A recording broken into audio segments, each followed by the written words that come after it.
Cris, eu tatuo desde 2013 e eu vou contar um pouco para vocês sobre minha trajetória pessoal, como eu cheguei no jeito que eu resolvo, que eu decidi, que eu trabalho hoje. Assim.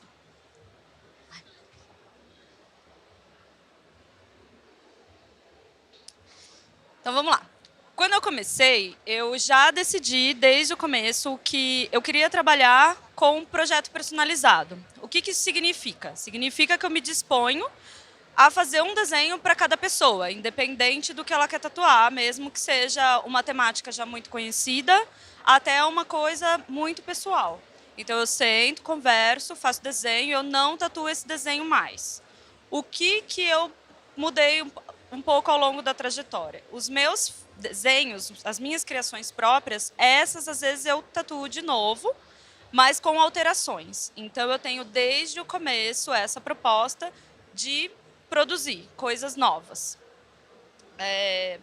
Esse caminho do projeto personalizado, eu escolhi isso porque eu acho que eu consigo dar para a pessoa uma coisa que realmente vai pertencer a ela e fazer sentido para ela de uma forma, acho que mais específica, mais importante, assim. Então, para isso, eu percebi que tem um jeito de conversar que é melhor, assim. Acontecia muito de eu fazer o desenho antes, a pessoa chegar, eu mandar e a pessoa olhar e falar, não gostei disso ou disso. E quando a pessoa chegava no estúdio, obrigada. Quando a pessoa chegava no estúdio e via o desenho, ela falava, nossa, mas agora que eu vi pessoalmente, eu gostei. Então, eu percebi que conversar com a pessoa e fazer o desenho junto com ela era mais vantajoso tanto para mim profissionalmente, como para a pessoa em termos de resultado, de alcance de resultado. Então, conversando com a pessoa, eu consigo essas informações. E eu percebi que quando você pergunta para a pessoa, me conta a história da sua tatu, por que você quer fazer essa tatu, o que tem por trás dela, e vem uma narrativa, nessa narrativa a pessoa se solta mais do que quando quando você pede para ela descrever a ideia, fazer uma descrição. Então, quando você pede uma história, já fica mais pessoal. E aí é você saber ouvir. Então, quando você senta para ouvir, você consegue captar muitas informações pessoais ali, mais do que quando é um processo descritivo. Então, disso, acabou que eu comecei a ter muita procura de coberturas e de cobertura de cicatriz. Mas a estética do meu trabalho, que ela foi naturalmente caminhando para o fine line, floral, pássaros, toda essa temática botânica, ela não é o ideal para cobertura, porque é um trabalho muito leve. Então, eu faço cobertura de tatu, às vezes, quando eu acho que vai funcionar para o meu trabalho de forma eficiente, senão eu não faço. A cobertura de cicatriz, ela já é um pouco diferente, ela já funciona melhor. E então, até por eu ter também essa estética mais leve, eu percebo que eu tenho um público, ao longo dos anos, meu público foi ficando muito feminino também. Então, foram duas coisas que foram casando naturalmente conforme eu fui construindo a minha trajetória. Aí, o que acontece, então, com a cobertura de cicatriz? São duas coisas, assim. Tem duas pessoas que vêm procurar para cobrir uma cicatriz. As pessoas que consomem tatuagem, que gostam de tatuagem e estão super seguras com isso. E as pessoas que chegam falando, eu nunca pensei em fazer uma tatuagem, sempre vi nos outros, mas me incomoda tanto essa cicatriz que eu pensei em fazer uma tatuagem para cobrir. E aí são dois processos completamente diferentes. Porque a pessoa que gosta de tatu, ela chega assim, de uma tatu que às vezes é um processo que você dá um monte de informação até você chegar num flash day que você passa na frente, vê e tatua. Tipo, qualquer coisa, né? Para essa pessoa que nunca pensou em fazer tatuagem e ela tá vendo na tatuagem uma solução para um problema, a chance de ela se arrepender é muito grande. Então, eu acho que a abordagem tem que ser um tanto mais cuidadosa. Porque dependendo do que é a cicatriz da parte do corpo, a pessoa já tem a autoestima dela afetada. Às vezes, tipo, às vezes você não usa uma roupa por conta daquela cicatriz. E a gente sabe que incômodos com o nosso corpo, eles se refletem no nosso comportamento no geral. Ele se reflete na nossa autoconfiança, que vai aparecer nas nossas relações profissionais, nas nossas relações pessoais. Então, é muito importante. Não é simplesmente uma tatuagem.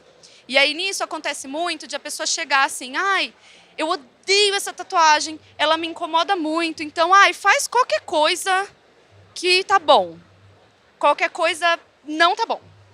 É igual quando a gente está sempre numa necessidade intensa de alguma coisa e a gente fica, ai, vou fazer isso aqui de qualquer jeito porque vai resolver. E depois que passa a necessidade, você olha, você vê que você podia ter escolhido diferente. Mas é diferente com uma coisa que está no teu corpo. Ela está ali aplicada e ela não vai sair. Você não pode trocar, você não pode devolver. Então, a chance de você arrumar um outro problema é muito grande. E aí, é o que eu vejo como a responsabilidade profissional, de a gente oferecer a melhor coisa. Então, o tatuador ele não está ali para fazer o que o cliente quer. O tatuador ele está ali para fazer o melhor possível, dentro do que ele sabe que vai funcionar. Não só como tatuagem, mas respeitando também o gosto, os interesses daquela pessoa. Tem que ser um combinado de coisas, não pode ser só uma ou só outra. Então, nesse caso, como que eu faço essa conversa? Assim? Eu vou até usar esse exemplo. Aqui tem duas situações. A preta e branca, como vocês podem ver, ela tem uma cicatriz ali embaixo. Isso não era o que incomodava ela. Ela teve um problema na gravidez, que ela teve um distendimento de um músculo, e isso aparecia, ela via e ela se incomodava muito, e ela queria disfarçar. A outra, ela tinha uma mancha de nascença, que fazia um triângulo na barriga dela. Se vocês olharem, aqui ainda dá para ver um pouquinho, mas ela pegava toda essa extensão aqui. Então, é uma coisa que, como que você faz um encaixe? Que desenho que você põe ali? E ela era justamente dessas pessoas que ela não tinha tatu, ela nunca tinha pensado em fazer tatu, e ela viu como uma solução para a mancha que incomodava. Ela não usava biquíni, ela não usava nada que mostrasse a barriga. Ela não mostrava a barriga em público porque ela odiava a mancha. Então, eu acho que aí cabe ao profissional, assim, porque a gente sabe o que funciona como encaixe de tatu. Trabalhar com pele de cicatriz, cada cicatriz é diferente. Porque tem que ver do que ela é, né, qual foi o ferimento ou procedimento, o que fez aquela cicatriz, como está a pele, quanto tempo tem essa cicatriz, porque a linha ela não se comporta na pele de cicatriz como ela se comporta na pele saudável. A gente fala saudável, né? Mas ela não se comporta do mesmo jeito. É uma pele mais fina, às vezes mais fibrosa. Então, ela tem uma particularidade que a gente tem que considerar quando a gente faz uma tatuagem. Então, já aconteceu muito de as pessoas me procurarem querendo fazer um texto em cima de uma linha, de uma cicatriz como essa dela aqui. Isso não funciona. Ali, tudo que passar ali em cima, abre. Ela expande. Então, uma escrita, ela vai ficar regular, ela vai ficar elegível. Então, é aquilo. E aí acontece muito de a pessoa vir com uma ideia fixa na cabeça dela e você vai ser o portador de más notícias, de dizer, então, não funciona. Não funciona, não dá. Mas tem isso, isso e isso que dá. Com essas pessoas que não têm essa relação com a tatuagem, eu faço um processo de entender o que essa pessoa gosta. Porque muitas vezes ela não tem claro nem o que ela gosta em termos de estética de tatu. Não é uma coisa que ela procurou, que ela pesquisou, que ela convive, que ela pensa sobre isso. Então, é um processo bem diferente. O que geralmente eu faço? Eu sento e pergunto primeiro o que você não gosta. O que você acha feio, o que você não gosta de jeito nenhum. Então, isso já me dá um parâmetro, já me dá opções, assim, eu já sei o que eu posso começar a sugerir para essa pessoa, porque já limpa algumas coisas, já encurta um pouquinho o processo. Disso, de entender o que essa pessoa não gosta e do que eu estou sugerindo, eu consigo ir afunilando para a gente chegar em estéticas possíveis. E outra coisa é, o que você gosta no meu trabalho? Porque a pessoa me procurou. Se ela me procurou é porque ela gosta do meu trabalho. Mas dentro do meu trabalho ainda tem uma expansão. Tem coisas que eu trabalho com cor, tem coisas que não. Eu tenho um jeito de trabalhar com cor hoje em dia que não é uma aquarela, mas é uma aplicação vazada, tem uma estética específica. Então eu gosto de saber o que a pessoa gostou no meu trabalho. E aí nisso eu começo a desenhar. E nessa hora, às vezes, o me conta sobre a sua tatu, ele funciona muito, porque fica uma conversa natural, a pessoa já está mais relaxada, a ansiedade já abaixou um pouquinho, a gente vai conversando, desenhando, até que chega no é isso. E aí a gente tatua. Então, eu vou mostrar mais umas outras tatus. Ó, esta aqui, por exemplo. Essa pessoa, esse rapaz, ele chegou com essa cicatriz. Ela é bem funda e ela tinha muitas marquinhas. E ele não queria cobrir ela. Ele queria incorporar ela. Ele queria brincar com ela. Então, a gente encaixou a rosa, porque a cicatriz são os espinhos. Então, tem essa situação também. A cicatriz incomodava ele, mas ele não queria apagar ela. Ele tinha outra relação com essa cicatriz. Então, a gente fez um desenho que conversava. Depois, ele fez outras rosas mais em volta do braço todo, que eu acabei não pondo a foto, mas a ideia era essa, de que tudo que está em volta são os espinhos. Tanto que essa parte aqui parecia uma folhinha, por isso que a gente não pintou. E o contorno é assim, irregularzinho, porque é para não perder a marca que tinha ali da cicatriz. Ele não queria que ela sumisse. Aqui foi justamente uma cobertura de cicatriz e ela também estava mais afim de disfarçar a cicatriz do que cobrir ela completamente, o que acontece bastante, pelo menos comigo. Às vezes as pessoas veem mais assim, e se disfarçar, eu já fico feliz. Porque nesse processo que eu falei de você alinhar o que a pessoa quer com o que funcione como tatu, mas funcione em cima da cicatriz que está ali num formato que ninguém definiu, ou uma mancha como aquela do slide anterior, como aqui, que era uma mancha, assim, era grande. Você vai fazer o quê? Você vai pintar a pessoa inteira? Fazer uma coisa que ela vai odiar? Não pode arrumar outro problema. Tem que propor uma solução. Então, aqui foi a mesma coisa. A gente chegou num desenho leve. Eu coloquei as flores mais nas bordas da mancha, porque aí isso cortou a atenção, porque era bem a transição da pele. Eram os pontos em que a mancha era mais intenso.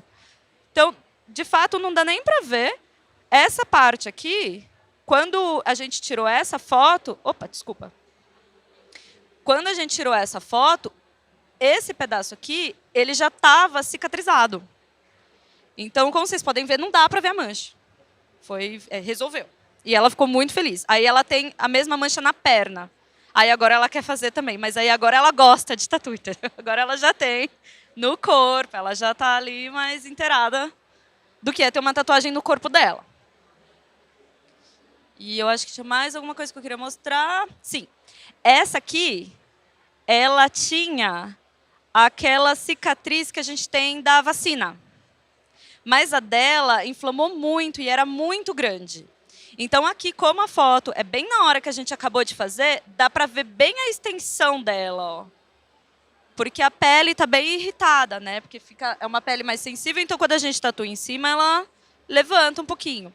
Mas aqui a gente conseguiu fazer um trabalho super leve, que era o que ela queria um lírio. Eu usei a folha para cobrir e ela conseguiu ter exatamente... Ela já tinha mais claro o que ela queria, não foi um processo tão longo. Foi um processo mais breve. E essa aqui também, ela tinha uma cicatriz que foi de um acidente que ela teve. Então, ela era bem irregular. Ela pegava vários pontos diferentes, inclusive aqui também. Mas tinha uma parte que tinha uns pontos mais próximos, que era o que incomodava mais a ela. E ela também. Ela gostava de tatu leve, ela queria uma folhagem, ela queria uma coisa muito delicada. Então a gente foi no mesmo caminho de disfarçar, ao invés de cobrir completamente com uma coisa que fosse ficar pesada e não funciona para o gosto dela. E aí, para mim, pelo menos, não é o ideal. Eu acho que pelo menos eu entendo e eu vejo ao longo da minha profissão que é muito fácil você abalar a autoestima de uma pessoa. Então, assim como também você fazendo um trabalho certo, você pode beneficiar muito a autoestima de uma pessoa. Eu já vi muitas pessoas que depois já tive, né, muito feedback de, nossa, eu não usava tal coisa, agora eu vou usar. Agora eu quero mostrar, agora eu não tenho mais vergonha do meu corpo, agora eu não me sinto mais intimidada. Então, esses processos, eles interferem diretamente na autoestima de todo mundo. Então, tem que ser muito cuidadoso, trabalhar com responsabilidade e não pensar só na tatu. Tem uma pessoa ali, ela tem uma história de vida, ela tem as fragilidades dela, que vão ser diferentes das suas, ela tem valores diferentes também.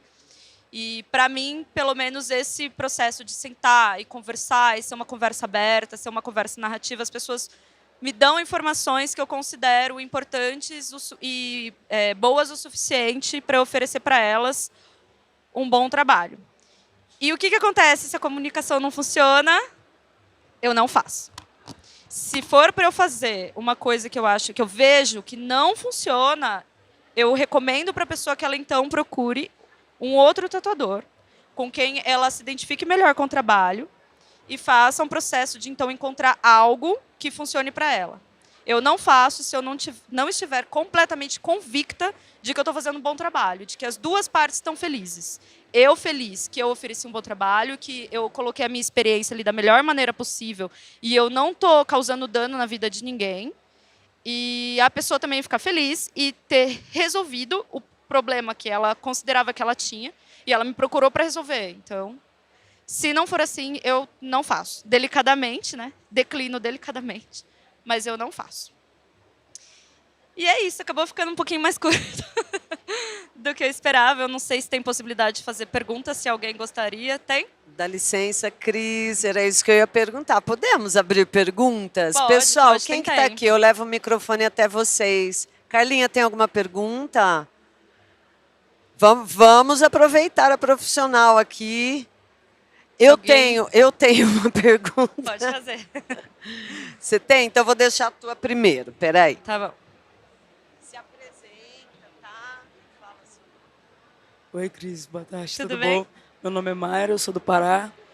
A minha curiosidade sobre a questão da cobertura de cicatriz, né?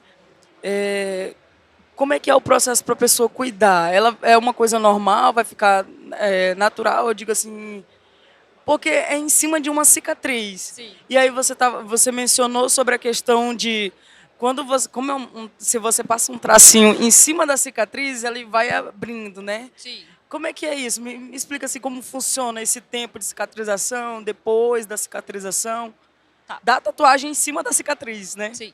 Sabe aquele cada caso é um caso? Sim. Então, cada caso é um caso. É bem assim. Por isso que análise de... Sempre que as pessoas me procuram para cobertura de cicatriz, eu peço para vir conversar pessoalmente. Porque eu preciso ver e sentir como tá a pele, tá? Então, a cicatriz, o que funciona, a tatuagem, a cicatrização, o que funciona, tudo vai depender de como tá essa cicatriz. Então, se é uma cicatriz, por exemplo, que nem essa aqui, ó, que era super antiga, a pele já não estava fibrosa, sabe? Não era uma cicatriz recente, no caso. Isso. Cicatriz recente não é bom tatuar. O melhor é sempre esperar. Por que não é bom? Porque essa pele ela ainda está passando por recuperação. Vai acontecer muita coisa ali. O ideal é, pelo menos, dependendo do que for, 1 ano, 2, do ferimento cicatrizado, para a gente ter mais firmeza na pele para aplicar. Porque assim, a linha ela expande em qualquer situação de pele. Sim.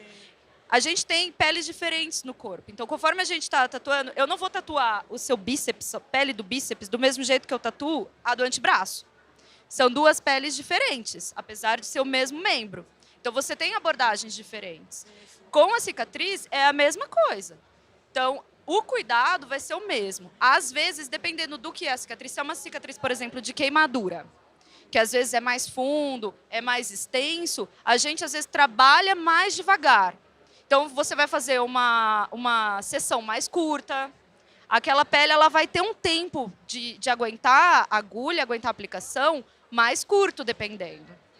Então, o cuidado é o mesmo. O pós-tatu é o mesmo. E o pós-tatu é um acompanhamento seu, no caso, também depois, né? Que é bom ficar, acompanhar com a cliente para saber como é que tá, né? Eu sempre, Como é que eu tá o sempre me processo? disponho a acompanhar, fico sempre disponível para os meus clientes, independente de ser cicatriz ou não. Seja uma tatu pequenininha ou seja uma tatu grande. Então, A atenção é essencial. eu sempre acompanho, porque é o meu trabalho, né? Ela vai falar que eu que fiz. Eu não quero meu nome atrelado a uma coisa ruim, então eu faço tudo bonitinho. Muito obrigado, Cris. Eu que agradeço. Mais alguém? Agora todo mundo quer fazer pergunta para a Cris agora. Vamos pegar a senha aqui. Pode falar, Carla. Oi, Cris. Meu Oi, nome é Carla. Carla. Eu sou daqui de São Paulo. Eu gostaria de perguntar, ainda na questão da cicatriz, se tem algum tipo de cicatriz que tem alguma restrição. Por exemplo, cicatriz hipertrófica, né, que é aquela que tem a saliência, ou algumas pessoas chamam de queloide. Se dá para fazer também nesse tipo de trabalho, qual o seu olhar em relação a isso? O queloide eu acho um pouco mais complicado, porque é um tipo de cicatriz que tem outra formação, né? Ela vem de processo inflamatório, tem uma tendência biológica também, então ela tem outros motivos. Então, se você tatua em cima, essa abrasão pode expandir ela. Então, é o tipo de coisa que não apareceu muito para mim para fazer, e os que apareceram não eram processos muito intensos de queloide. Então, o que eu fiz foi tatuar, de novo, com delicadeza, sempre fazendo um processo mais leve, para não aumentar, não piorar. E as experiências que eu tive resultados bons. Mas eu nunca peguei um processo de queloide muito grande, muito extenso. Então, isso eu não sei te dizer. Mas o que eu sei é assim, a abordagem é, vai devagar. Porque senão piora, né? O queloide é esse acúmulo de queratina da pele, que num processo de ferimento, um processo inflamatório, ele expande. Então, é ir devagarzinho. Mais alguém? Alô, veio para mim. Falei o nome. A minha pergunta era a mesma da Carla. Era do queloide. Queria saber da fibrose. E vocês, gente? Vamos fazer uma pergunta para a Cris? Alguém? Tá tudo bem? Então, ninguém tem dúvidas? Já está todo mundo pro aqui. Né? Já vai chegar cada um no seu trabalho, já começar a fazer cobertura de cicatriz ou vai ter que procurar a Cris? Para fazer um curso? Como que é? Você dá orientações assim? Sempre que me procuram, eu não tenho um curso ainda específico, mas sempre que me procuram, eu estou aberta a ajudar e contribuir. E qual é o tirar arroba da dúvidas. Cris? É o... Então tá lá, Cris pessoal. Almeida. Pode tirar uma foto, quem quiser, para guardar o arroba aí Pode da mandar Cris. por DM, que eu respondo, eu vejo. Então, fiquem à vontade. Ou e-mail também. Qualquer dúvida, eu estou à disposição. Cris.